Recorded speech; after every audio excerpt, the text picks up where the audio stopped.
One's white and one's black. So I don't look like either of them, right?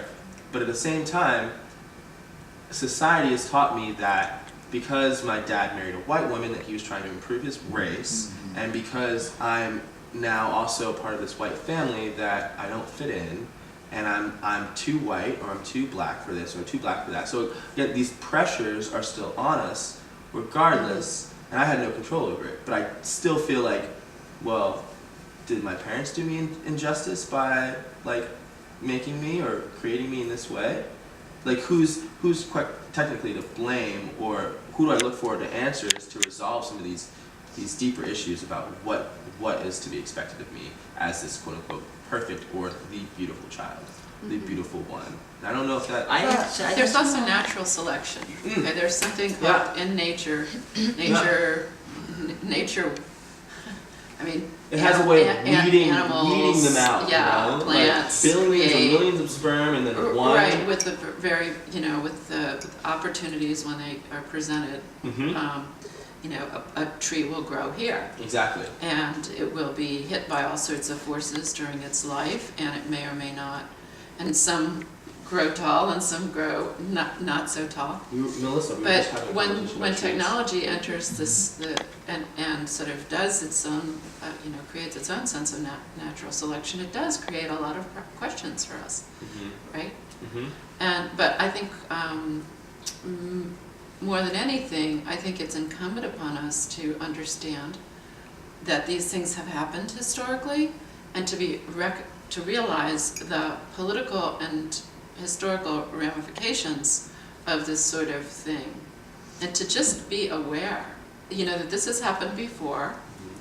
This kind of, trial balloon, as I say, and the more aware we are of it, the more we can act as responsible citizens. Of course. I kind of think that's what makes America so great, to be honest with you, that this is even happening, because when you say, okay, I know an American person, who the hell is that person? It could be anybody. When you say, I know an Indonesian person, you might have an image of what that might be. If you say, I know a Spanish person, you have an image of what that might be. When you're in America, everyone is here, and America's always in a state of chaos since the day it was discovered. It's never one thing. So the fact that there are like biracial babies, that means they exist, and we must evolve with them. If we're creating them, and that's allowed, then this is the way that the country goes. And so America's kind of always like a roller coaster of like what is normal, and I think that that's kind of what makes it great. I think that maybe this show is taking that idea to a different level. I'm gonna interrupt you now, because first of all, I have to be a little bit rude right now, because that just makes me sick. Because I'm gonna propose something to you, just to make a point. I'm going to do a show, okay, that because I'm going to take my genome, because women, did you know with cloning, as women, I don't need to have a man. I can simply make babies. Do it yourself. Yeah, did you know with cloning, there's no need for a man anymore, at all. So I can just procure hot guys and my gay best friend. My gay BFF and a bunch of Marcus Shakenbergs or whoever. And be done with the rest of the male race as we know it today. And that's it. And I'm going to make a show about that, about how I get all of my chick friends together and we clone my gay best friends and the hot pool boy. I love that. That's funny. Well, that's the same as the beautiful, wanting the beautiful egg doll. Do you know how many American men? What's that? I actually told my husband this once, who is a master's degree from Yale University, a successful, talented architect, and he blew a fit at the thought that any woman would even, for a minute, think about cloning hot guys and gay best friends. That it was just such a awful, feminist, like lesbian, horrible thing to say. And I'm telling you that that's what men in this country, if a woman ever proposed doing a show like that, I have to tell you, the reaction would be as viscerally pissed off as I am about this show. Yeah. I thought We're missing the point. The point of a beautiful baby is the love between two people. Yes. The end. Thank you. So this type of show don't They care. should just adopt. No, you know what? I'm the adopted, point and I is have love. to tell you, Love is what makes a beautiful person. The love That's between your true. parents and your parents and your parents make you beautiful. It doesn't matter if you I look don't like think that's Jolie. true. I do It doesn't agree with matter love, if my though. mom is a model, if you're a model. You don't have to, It's like- the chemistry You know, that I'm these two adopted, people I'm have. adopted, My and- son is gorgeous because for that split moment, I was in love with my husband. The end. You know, I So thought this- I'm adopted. Who and- cares? know This is that's the most ridiculous topic I think I've it is. ever I think it even is about encountered. love, though. I think, and I don't know if it necessarily is the love between the two people. I think it is about what you create as an I think individual, it's and what is the love that you parents can that bring love a to. child. So Can I just talk about the world for a second? Yeah. Can I talk about Girl. I want to talk about the world because because I think, I dismissed this topic, as you know, when we first talked, right? And I understand what you're saying. But I do believe that from a genetic standpoint, this isn't a really good idea for the world. Because we know that, for example, what are they called? Bradford pear trees, which are, the perfect tree. They're test tube trees. They line many of the streets of our fabulous cities in this country. Well, they're also really weak-witted.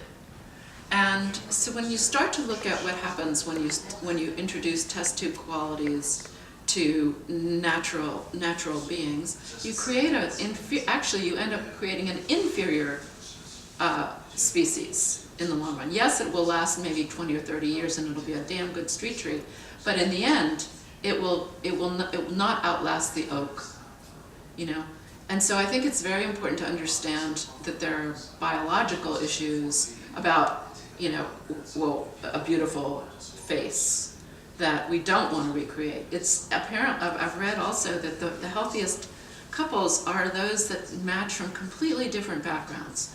Like, a Jew marrying a Christian, or a Lithuanian marrying a Chinese. Japanese are all about this because of issues. But that comes from them falling in love. Yes. I've known many, most of the women I've dealt with in my profession have been rich, white, Christian women. I have sat down and helped them find a sperm donor. Never once have any of these women ever even mentioned anything except a white Christian sperm donor. But what's wrong with that? It's their choice. Well, But you're gonna know that it's gonna be a girl. Why don't they if you just have the adopt? baby. well, that's an I don't know. idealistic thing. It's like the It's gonna be fashion a designer who boy was that here a we can few live- weeks ago, who said wearing makeup is wrong, and I said it was the number 2 industry in the world. So idealistically, it would be great if people would You know what adopt. I'd love to It tell? would be. You know what I'd love to tell? I told this But it at would a dinner. also be great if we started I buying told a mutt story. dogs instead of designer dogs. I told a story.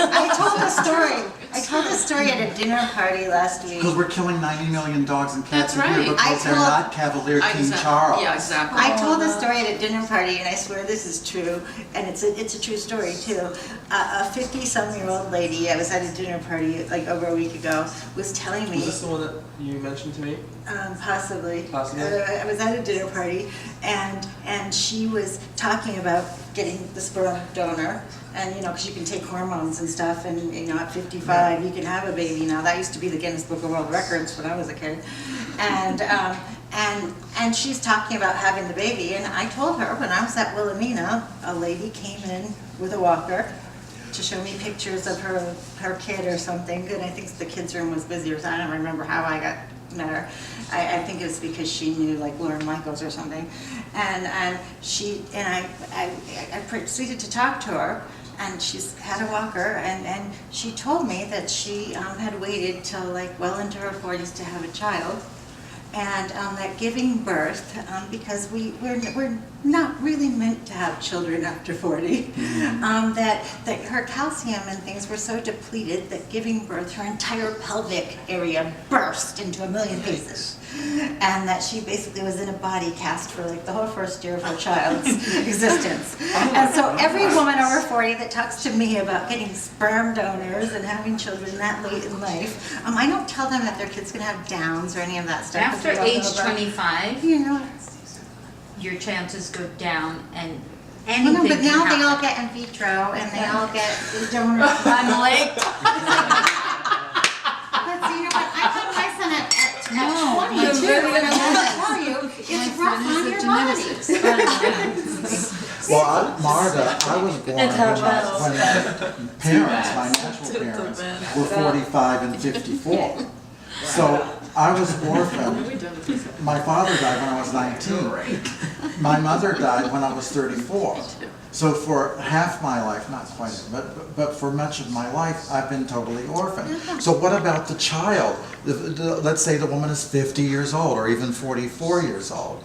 When I was a teenager, I was helping my mother on a walker. You know, is this fair to the child, or is this person thinking about the child, or are they just thinking They're about narcissists. their own They're vanity? narcissists. Selfish. That's You what know, it comes down a to. friend of mine had a great idea. It's kind of nice how our conversation's free associating today. A friend of mine is in her 60s. Her son is grown, and he's a lovely gay man who's married in San Diego and doesn't have, so she didn't get grandbabies. And she may someday, they may adopt. But she was thinking about, because she lives by herself in Arizona now, that she doesn't want a little baby around, and she's certainly not going to give birth in her 60s, and you know, but she needs to get grandbabies, and so and she's on a fixed income now. That she actually is going to take a foster child, Brilliant. and Brilliant. she'll get an extra few bucks that goes more for the kid, but it also will come into her household. But she'll take a child more like 7 or 9 years old. She loves children. She'll be a part of that child's life and help them go to school and help them with their homework and help them. And she's How an about a pool amazing boy? little person. I'll take a pool boy. But Oh boys, that got my attention. it's like when someone is like 50 or 60 years old, why not take a child I that love you that know? idea. that- I think that's brilliant. Yeah, I really do. and foster kids are And great. it would solve, if more people thought that way, it would solve. I just thought that was just such a lovely Orphan thing, and she's so problem. about it, and she's excited about it. She just got a bigger place. She just bought a new apartment, and Well, you keep saying you're adopted, but what skin tone were your adoptive parents?